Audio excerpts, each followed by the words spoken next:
今日去深圳啊，有3個目標啊。首先就會去華強北買翻條電話繩俾我個新電話，之後就會去呢個寶華站新開嘅灣區之眼書城行一行啊。夜晚黑就會去寶安區打邊爐啊。首先我哋會喺羅湖站地鐵1號線啊，搭5個站啊，到呢個華強路站。然後再喺 B 出口出啊，行6分鐘啊，就會到呢個中航城君上購物中心，先去飲個茶先。而我哋就選擇咗喺呢間粵得閒港式點心茶樓飲茶。食物到齊啦，我哋今日飲茶。好，我哋介紹下今日我哋食咩餸啊？今日我哋第一個試下呢個比較少見嘅瀨尿蝦餃。幾有趣喎，睇個樣。有成條瀨尿蝦喺度㗎，若隱若現嗰陣皮見到。好，試下佢先。好唔好食咧？呢個蝦餃咧，估唔到佢咧，佢係好有鮮味，佢係有嗰種平時食唔到嗰種鹹香味咯。佢係入邊好似就有啲蝦子啊、蝦滑打成嘅，真係一隻瀨尿蝦嚟。係一隻瀨尿蝦肉，成條肉夠咬咗一半啦，當然係啦。好啦，到我哋就試下呢味餸啦。呢味叫咩餸咧？佢寫住叫烤鴨酥，但係我都係第一次見呢啲名，但係佢究竟有冇餡我真係唔知，可能試下啦，睇下咩嚟㗎，咁得意嘅。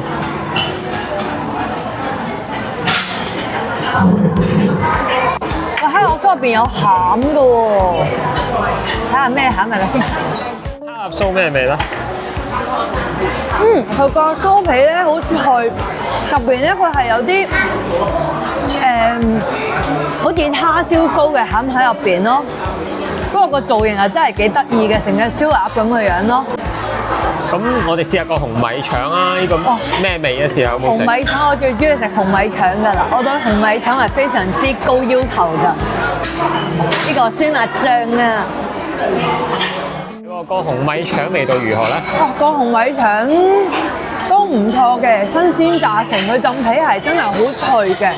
不過咧，呢個醬咧睇翻呢個先，呢個泰式辣醬係真係比較特別嘅，佢係好有魚露啊，好有泰國風嘅，呢個醬就比較特別咯。但唔會太辣都 OK 嘅，隔離嗰個係豉油，人均選擇啦。如果可以食到少少辣嘅話，都可以試下呢個辣醬嘅。好，試下個呢個咩啊？呢個黃金炸豆腐。試下個黃金炸。好耐冇食過呢啲咁嘅煎炸嘢啦，我點翻個醬先，等自己冇咁熱氣啊！個黃金炸豆腐咩味咧？個豆腐咧，比我平時食開茶樓嗰啲咧，係好似放大咗1.5倍咁大粒㗎佢。好，咁啊試下個叉燒酥啊！睇下個叉燒酥有咩分別先。點一個味道如何？呢個叉燒酥咧，佢個名話炭燒叉燒酥，但佢真係咧食起身佢係真係比平時啲叉燒酥咧更加有蛋味㗎，係香脆啲㗎，冇平時嗰啲咁腍㗎佢係。好啦，我哋最後試下個蝦餃，睇下咩如何啊？呢個蝦餃佢真係4隻咧浸皮都唔同色㗎喎，你想我試咩色啊？你試下黃色咯，最特別嗰隻色咯。好啊！但係咧呢啱嘢咧好得意㗎喎，啱先發過嚟睇喎，佢咧入邊係啲雞湯嚟嘅，我諗緊佢係咪想做呢個湯蝦餃嘅感覺咧？每一隻都有獨立兜兜㗎喎佢。你倒啲湯落去啊！試下先，可能等佢冇咁 dry 咧，可能浸一浸會好啲啦。咩味咧？佢係咧，佢係啲蝦餃入邊咧，煮到咗少少豬肉落去㗎，即係蝦餃有少少豬肉啊，有啲蝦滑撈埋一齊咯，佢幾得意嘅，都幾彈牙咯，浸皮好煙韌咯，唔似平時嗰啲蝦餃浸皮咁濃劈劈咯佢。不過加埋啲湯咧，好似啲鮮味提升咗咁啊佢，幾得意喎，平時未食過。哇，咁快啊！我哋就食完今日嘅午餐啊！我哋今日嘅午餐消費係173蚊，算係可以啦。之後我哋用10分鐘步行去呢個華強北步行街啊，去呢個賽格通訊市場買一個手機殼同埋一個電話繩啊。而呢套透明嘅電話殼加電話繩啊，我都係買咗25蚊啊，算唔算抵呢？接落嚟啊，我哋就去個寶華站嘅灣區之眼書城行下。我哋會由呢個華強南站地鐵11號線乘坐8個站去呢個前海灣站，然後轉車去5號線啊，再乘坐2個站啊，就會到呢個寶華站啊。我哋就喺個 A 出口出就會見到灣區之眼噶啦。親愛的市民朋友，3名騎行電動自行車時，請按照指引在規定車道上。灣區之眼啊，被譽為中國最大嘅書城啊，佢分為南北2個區域啊，總共有13萬平方米嘅建築面積啊，可以話係真係好大啊！你嚟到之後見到呢度根本上係好科幻、好有藝術感啊，真係好值得一嚟睇下㗎。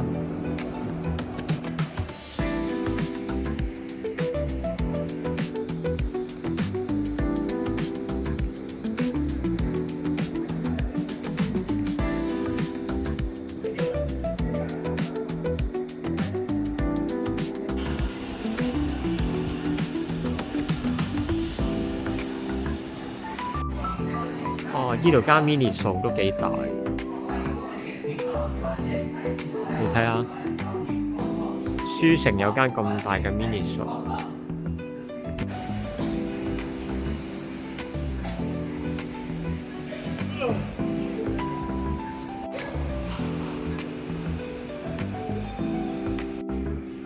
呢度都幾多嘢睇嘅。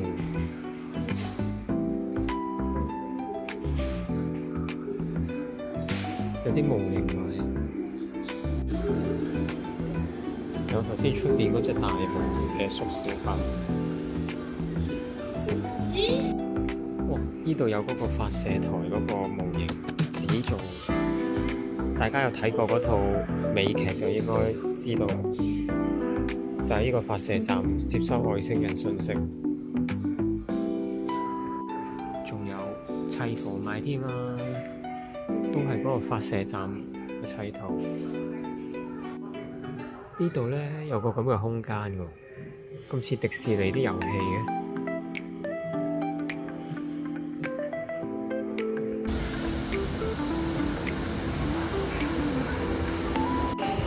呢度呢，有一間賣精品嘅。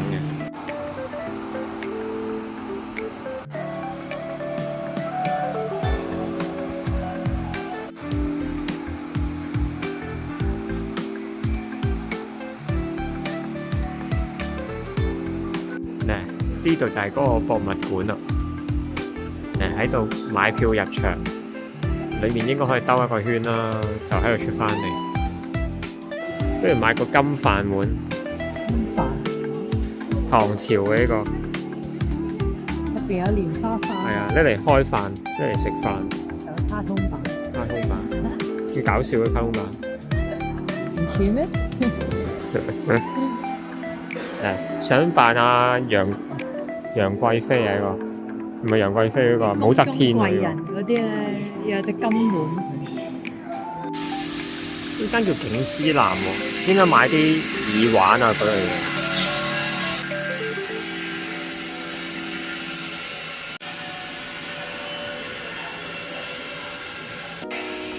呢細59蚊個啫，你睇下幾靚。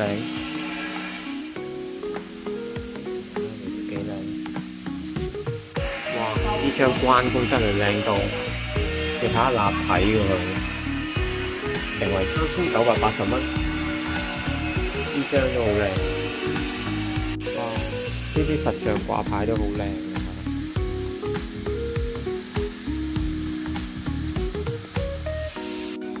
髮簪幾靚，都係賣188蚊啫。樓上呢個先靚，我睇中咗呢個，睇下呢個，係好有磨砂質地，好靚。呢啲就係嗰啲咧用水晶啊、礦石磨成粉嗰啲天然顏料啦，你睇下。呢啲顏料就係頭先做嗰啲首飾嗰啲顏料喎，你睇下。咩顏色都有，純天然礦石。頭先嗰啲顏料就係做呢啲噶啦。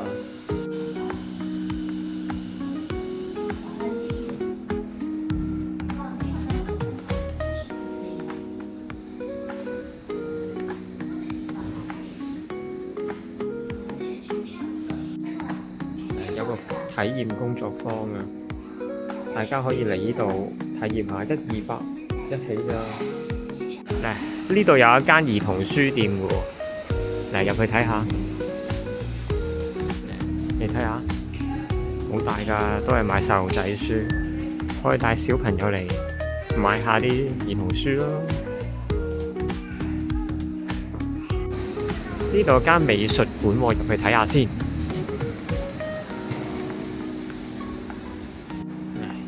呢度應該就係美術館嘅入口啦，而側邊咧就有啲紀念品賣喎，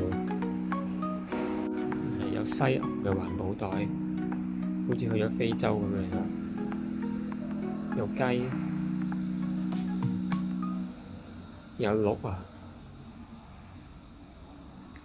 呢度都有啲少量嘅食肆進駐咗㗎，大家肚餓都可以食下嘢。暫時咧，而家都係開咗咁多鋪頭啫。佢都未開齊㗎，我覺得開咗1/5都未夠。呢度真係好大，但係真係未開齊。呢度唔知去邊度嘅咧，成個時光隧道咁樣喎。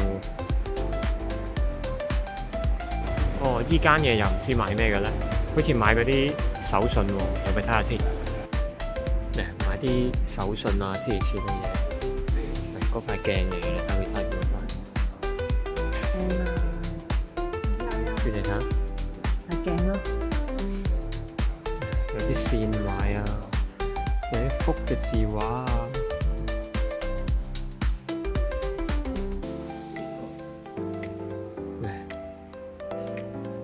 啲咪漆畫啲嘅就，有啲唐裝衫賣啊，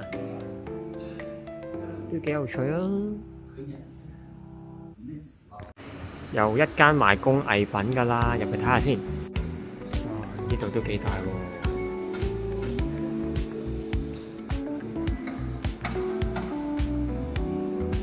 199蚊，呢條都唔貴啊，賣200幾蚊咋。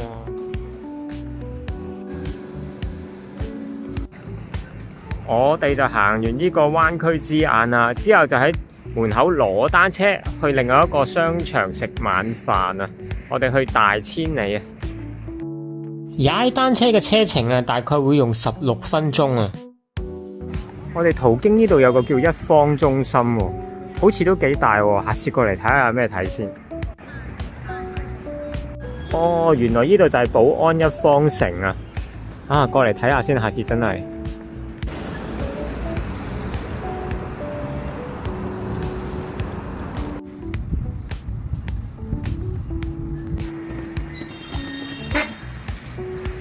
嚟到大千里嘅門口啊，發現呢度有好多白鴿啊！嗱，呢個婆婆咧就會買啲白鴿谷咧，俾嗰啲白鴿食嘅。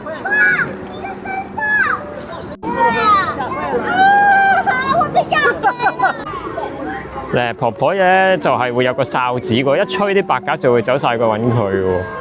你睇下幾有趣。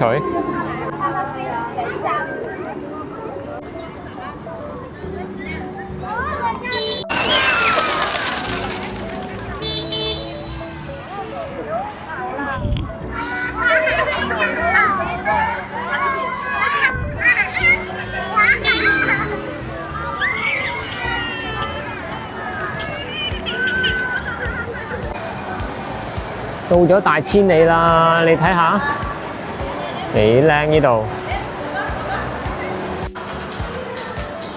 出咗小米個 K90喎，你睇下佢有個 base 嘅，睇下呢度係啊，呢個個 base 嚟㗎，會震下好過癮嘅。其實佢同呢個小米17 Pro Max 差唔多啫喎，只不過係冇咗個前面嘅螢幕咯。但係價錢平1000蚊到啦。呢度慣例都係有一間永輝超市。嚟呢一間嘢就俾啲小朋友放電嘅遊樂場啦。哦，呢度有間生日派對房喎，有踢足球啦，我聽到個籃球聲喎，哇，好似都幾大喎呢度。嗱，仲有碰碰車玩啦，有嗰啲好似歷險嗰啲啊，飛嚟飛去啊，嗱，都幾多嘢玩㗎，你睇下。之後我哋就喺大千里啊，步行大概3到5分鐘就到咗呢個我哋食晚飯嘅地方啦。我哋喺大千里咧就行咗5分鐘就嚟到呢一間火鍋店食火鍋喎。點解行到咁遠咧？原因係又係大丸子食，唔知喺邊度網上面抽獎抽中咗喎，唔使錢食喎。但係就唔係話完全唔使錢嘅，可能有個餐唔使錢咯，可能我哋自己再加少少嘢咯。入去睇下先。哇！有成半隻雞啊，好大隻啊！哇，都幾正喎！我哋準備開餐啦，你睇下。正啊！呢個五指毛肚雞煲底啊，呢個係。係啊！哇！我哋唔使錢啊，呢一餐。知唔知我見到啊？呢隻係一隻雞乸嚟嘅，佢有雞蛋㗎。你平時係咪好少見啊？呢個。係啊，咩嚟㗎？雞蛋啊！雞蛋嚟㗎，咁細隻嘅。好大隻㗎咯喎，雞蛋喎。呢啲咯，呢啲就係啲藥材啊。好有風味啊！好似咧晚黑咧大排檔嗰啲咧食黃鱔粥啊嗰啲感覺。你睇呢度個環境，哇！你睇下，真係好有風味㗎！喺香港而家應該都揾唔到㗎咧，呢啲咁嘅感覺。嚇、有啲電瓶車度行過嘅。地道啊！呢啲叫。誒，頭先我哋喺嗰個位咧，就係嗰個大千里嗰個位嚟。而家我哋行過嚟5分鐘。就食呢個雞煲，我哋叫咗6隻生蠔添，未上台。喂，快啲試下啲味先，好唔好食？哇，聞起身好香啊！佢好有淡淡嘅椰子味咯，啲湯聞起身，好清甜啊！佢咩味啊？好濃嘅雞湯得嚟，佢有陣好淡嘅椰子味，我覺得應該關嗰嚿好大呢嚿藥材事咯。呢嚿係五指毛肚應該係。哦，咁你試下啲雞好唔好食？哇，好彈牙佢。咩味咧？個雞佢可能係走地雞，佢咧好有雞味啊，同埋啲肉佢好彈牙㗎，佢係你見佢啱先咧嗰陣皮咧，其實冇想象之中咁油膩，佢係爽嘅嗰陣皮，同平時食嗰啲腍雞髀嚟講係。係倒啲生蠔上啊！哇！你見唔見到啊？黐線，呢半打生蠔勁大隻咯！哇，好大隻啊！超正！大唔大隻啊？正啊！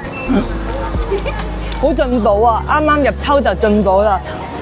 你咪話以前都食過類似啲嘢喺頭？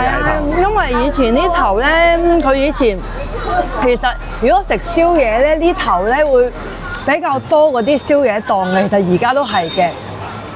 以前我記得呢帶咧，我食得最多咧就係嗰啲砂鍋粥啊，例如黃鱔啊、豬雜啊、豬肉嗰啲砂鍋粥或者炒粉麵都多嘅。呢係咪喺嗰個叫西鄉夜市嗰邊嘅？西鄉夜市嗰邊都類似呢啲咁嘅樣嘅，但係如果講到食宵夜，其實好多地方都好似而家咁地道咯，就係。係啊，喺條街度街邊度有個檔喺度食㗎，好正㗎，你睇下。喂，試下啲蠔啊，淥熟咗啦。佢都唔弱嘅，睇下淥熟完都咁大隻喎。你睇下，俾隻手你睇下啦，淥熟完都咁大隻，一啲都唔細隻㗎，佢都幾肥美下㗎。試下咩味？好攰啊！哇！好有個蠔咧，好有鮮味啊！佢係好有海水嗰啲味道咯，可能係新鮮啊！我見佢咧。上菜之前，我見佢仲喺個缸入邊，喺個發泡膠箱入邊㗎，轉個頭咧俾我食咗啦，幾慘啊！好，開餐啦！開餐。